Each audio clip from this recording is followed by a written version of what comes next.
Hey, Ben from ONGC Systems here.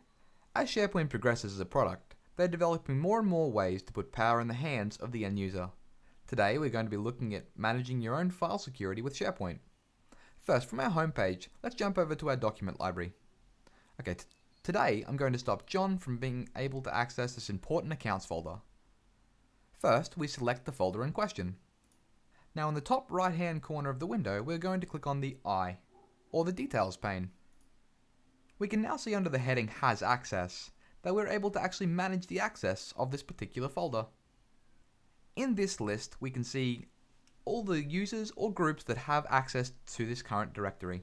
Notice how John Smith has a little pencil next to his name and has Can Edit Permissions. I'm going to click Stop Sharing, and this will remove John's access from this folder. And then clicking Remove, now we can no longer see John's name, so we can confirm that John no longer will have permissions to this folder. Alternatively, you can give access again by clicking the Grant Access button. I'm going to give myself access to this folder, so I'm going to simply type my name and select my name from the drop-down list. I'm going to give myself Can Edit Permissions, and I don't really want to notify them that they're getting it, and click Grant Access. The tick here symbolizes that the process is being completed successfully, and if we close these windows out and open them again, we can see that my name is down here with a little pencil signifying the permissions I have defined. You can at any time change these permissions or stop sharing.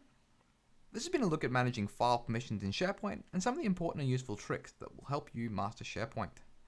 I hope you're excited for your SharePoint transition, and be sure to reach out to us for any questions or assistance you require. Thank you very much.